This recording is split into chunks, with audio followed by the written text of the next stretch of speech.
ഇന്നലെ ഞാൻ പോലീസിനെ കയറിത്തെ പോലെയല്ല, ഞാൻ അറസ്റ്റ് ആയി പറഞ്ഞിട്ട് എല്ലാവരും ന്യൂസാക്കി കളഞ്ഞ്.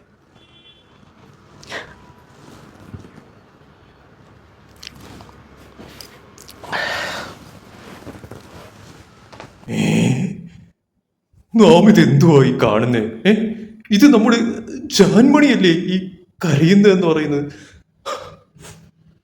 പ്രധാനമന്ത്രിയെ അധിക്ഷേപിച്ച അല്ലെങ്കിൽ പ്രധാനമന്ത്രിക്കെതിരെ ഘോരം അത്രയ്ക്കും വൃത്തികെട്ട രീതിയിൽ സംസാരിച്ച ആ വ്യക്തി തന്നെയല്ലേ ഈ കരയുന്നതെന്ന് പറയുന്നത്?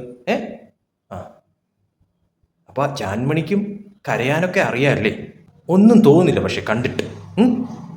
അർഹിച്ച ഒരു കാര്യമാണ് ജാൻമണിക്ക് കിട്ടിയത് എന്ന കാര്യത്തിൽ ഒരു സംശയവുമില്ല. കാരണം എന്ന് പറഞ്ഞാൽ ഇപ്പൊ എന്താ പറയാ, നമ്മൾ ഓരോ പണികൾ എരന്നു വാങ്ങുമെന്ന് പറയത്തില്ലേ, അതുപോലെ ഒരു സംഭവമാണ് ഇപ്പോൾ ജാൻമണിക്കും കിട്ടിയതെന്ന് പറയുന്നത്. വഴിയെ പോയപ്പോഴത്തേക്കും ഉണ്ടായ ഒരു പ്രശ്നമൊന്നും അല്ലല്ലോ ഇതെന്ന് പറയുന്നത്. പോലീസ് സ്റ്റേഷൻ വിഷയവും കാര്യങ്ങളൊന്നും അല്ലല്ലോ. അങ്ങ് ക്യാമറ കണ്ടപ്പോഴത്തേക്കും അങ്ങ് എന്താ പറയാ, ഞാൻ എന്തോ ആയിപ്പോയി എന്ന് വിചാരിച്ചിട്ട് അങ്ങ് പ്രധാനമന്ത്രിക്കെതിരെ പൊട്ടിത്തെറിച്ച്, അതും വായിക്കൊള്ളാവുന്ന രീതിയിലുള്ള വിമർശനങ്ങൾ കേട്ട് കഴിഞ്ഞാൽ ഓക്കെ, പ്രധാനമന്ത്രിക്കെതിരെ അല്ല ആർക്കെതിരെ വേണമെങ്കിലും നമുക്ക് വിമർശനം ഉന്നയിക്കാം, നമുക്ക് വിയോജിപ്പുണ്ടാവും. പക്ഷെ ആ വിയോജിപ്പ് പ്രകടമാക്കുന്നത് ക്യാമറയ്ക്ക് മുന്നിൽ വന്ന് ഇമാതിരി തോന്നിവാസങ്ങൾ വിളിച്ച് കൂവിയിട്ടല്ല. അതും അത്രത്തോളം വൃത്തികെട്ട രീതിയിൽ പ്രധാനമന്ത്രിക്കെതിരെയും പ്രധാനമന്ത്രിയുടെ അമ്മയ്ക്കെതിരെയും ഇതുപോലെ വിളിച്ച് കൂവിയ വ്യക്തി, ആ വ്യക്തിക്ക് കിട്ടേണ്ട ഒരു കാര്യം തന്നെയാണ് ഇന്നലെ കിട്ടിയതെന്ന് പറയുന്നത്. അതിനിങ്ങനെ കിടന്ന് മോങ്ങിയിട്ട് കാര്യമില്ല. നിങ്ങൾ എന്താണോ ചെയ്തു വെച്ച പ്രവൃത്തി, അതിന് കിട്ടിയ ശിക്ഷ അത്ര മാത്രമേ ഉള്ളൂ. ഇപ്പൊ നിങ്ങൾക്കെതിരെ ഇങ്ങനെ ഒരു കാര്യം വന്നപ്പോഴത്തേക്കും നിങ്ങൾക്ക് കരച്ചിൽ വരുന്നു, നിങ്ങൾക്ക് നോവുന്നു, നിങ്ങൾക്ക് വേദനിക്കുന്നു.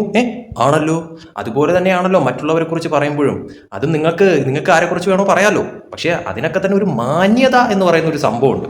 ആ മാന്യത വിട്ടുകൊണ്ട് ഇതുപോലുള്ള, അതായത് ആ വീഡിയോയിൽ നിങ്ങൾ പറയുന്ന ഓരോ വാക്കും അതിപ്പോഴും എല്ലാവരുടെയും കയ്യിലുണ്ട്. നിങ്ങൾ പറയുന്ന പച്ചയ്ക്ക് പറഞ്ഞ വാക്കുകൾ എന്താണ് എന്നുള്ളത് ഒരു വ്യക്തി പോലും നിങ്ങളെ സപ്പോർട്ട് ചെയ്തില്ല. ആ ഒരു വീഡിയോ കണ്ടിട്ട് നിങ്ങൾ ആ ഒരു വർത്തമാനം കണ്ടു കഴിഞ്ഞാൽ ജെനുവിനായിട്ടുള്ള ഒരു വ്യക്തി പോലും നിങ്ങളെ സപ്പോർട്ട് ചെയ്യത്തില്ല. കാരണം അത്രയ്ക്കും വൃത്തികെട്ട രീതിയിലുള്ള സംസാരമായിരുന്നു നിങ്ങൾ ആ വീഡിയോയിൽ പ്രധാനമന്ത്രിക്കെതിരെയും പ്രധാനമന്ത്രിയുടെ മാതാവിനെതിരെയും പറഞ്ഞ കാര്യം എന്ന് പറയുന്നത്.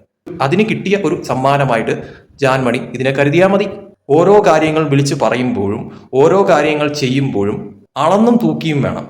അതല്ലാതെ എന്തുമങ്ങ് വിളിച്ചു പറയാം, എന്തുമങ്ങ് വിളിച്ചു കൂവാം, ആരെയും പച്ചയ്ക്ക് എന്തുമങ്ങ് വിളിച്ച് പറയാം എന്നുള്ള തരത്തിലൊക്കെ ചിന്തിച്ചുകൊണ്ട് ഇതുപോലെയൊക്കെ ചെയ്തു കഴിഞ്ഞാൽ ഈ അവസ്ഥയായിരിക്കുമെന്ന ഓർമ്മ എന്തായാലും ജാൻമണിക്ക് ഉണ്ടാവുന്നത് എന്തുകൊണ്ടും നല്ലതായിരിക്കും. അല്ലാതെ നിങ്ങളുടെ അടുത്ത് ആർക്കും ഒരു തരത്തിലുമുള്ള ശത്രുതയോ അല്ലെങ്കിൽ ഒരു തരത്തിലുള്ള വൈരാഗ്യമോ ഒന്നുമില്ല.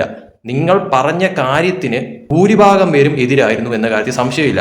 നിങ്ങൾ ഈ പറഞ്ഞ രീതിയിൽ ഇന്നലെ ഞാനൊരു വീഡിയോ ഉണ്ട്, നിങ്ങളെന്തോ ഈ പറയുന്ന CJP സമരത്തിൽ പോയി പങ്കെടുത്തുകൊണ്ടാണ് നിങ്ങൾക്കെതിരെ ഇങ്ങനെ. നിങ്ങൾ CJP സമരത്തിൽ പോയി പങ്കെടുത്താൽ എന്ത്, നിങ്ങൾ ഏത് സമരത്തിൽ പോയി പങ്കെടുത്താൽ ആർക്കെന്ത്? നിങ്ങൾ പ്രധാനമന്ത്രിക്കെതിരെയാണ് പറഞ്ഞിരിക്കുന്നത്. അതായത് നമ്മുടെ രാജ്യത്തിന്റെ ഒരു ഉന്നത സ്ഥാനത്തിരിക്കുന്ന പ്രധാനമന്ത്രിക്കെതിരെ ഇമാതിരി ഊളത്തരങ്ങൾ പടച്ചു വിടുമ്പോഴത്തേക്കും അത് കയ്യും കെട്ടി നോക്കി നിൽക്കണമെന്നാണോ നിങ്ങൾ പറയുന്നത്? അറിയാൻ മേലഞ്ഞിട്ട് ചോദിക്കുക. പ്രധാനമന്ത്രിക്കെതിരെ മാത്രമോ നിങ്ങൾ പറഞ്ഞത്? പ്രധാനമന്ത്രിക്ക് അമ്മയെ കൂടി അതിലേക്ക് വലിച്ചിഴയ്ക്കുന്ന തരത്തിൽ എന്തെല്ലാം അപവാദങ്ങളാണ് നിങ്ങൾ അതിൽ വിളിച്ച് പറഞ്ഞതെന്ന് പറയുന്നത്. അപ്പൊ അതും കേട്ടിട്ട് സംഘികളൊക്കെ തന്നെ വാ മൂടിക്കെട്ടി ചുമ്മാ ഇരിക്കുമെന്നാണോ നിങ്ങളുടെ വിചാരം? സംഘികളെന്ന് മാത്രമല്ല, ആ വീഡിയോ കണ്ടു കഴിഞ്ഞാൽ സംഘികൾക്കല്ലാത്തവർക്ക് പോലും നിങ്ങൾക്ക് അഗെയിൻസ്റ്റ് ആയിട്ടേ പറയത്തുള്ളൂ എന്ന കാര്യത്തിൽ യാതൊരു സംശയവുമില്ല. അതുകൊണ്ട് നിങ്ങൾ CJP സമരത്തിൽ പോയി പങ്കെടുത്തിട്ടാണ് അതാണ് ഇതാണ് എന്നൊന്നും പറയണ്ട. നിങ്ങൾ പറഞ്ഞ കാര്യം 100-ൽ 101% തെറ്റായിരുന്നു. ഒരു വ്യക്തിയെക്കുറിച്ചും ഇത്രത്തോളം നീചമായിട്ട് ഇത്രത്തോളം വൃത്തികെട്ട രീതിയിൽ സംസാരിക്കാനായി പാടില്ല. നമ്മുടെ വായിൽ നിന്ന് വരുന്ന വാക്കുകൾ അത് അളന്നും തൂക്കിയും വേണം പറയാനായിട്ട്. വിമർശനം എന്ന് പറയുന്നത് എന്തിനും ഏതിനുമുള്ള ലൈസൻസ് അല്ല. വിമർശിക്കേണ്ട രീതിയിൽ വിമർശിക്കണം.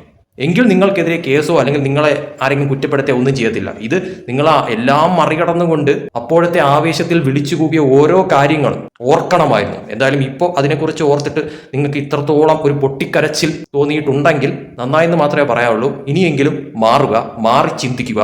വിയോജിപ്പുകൾ ഉണ്ടെങ്കിൽ മാന്യമായിട്ട് വിമർശിക്കുക, അത് ആരെയായാലും.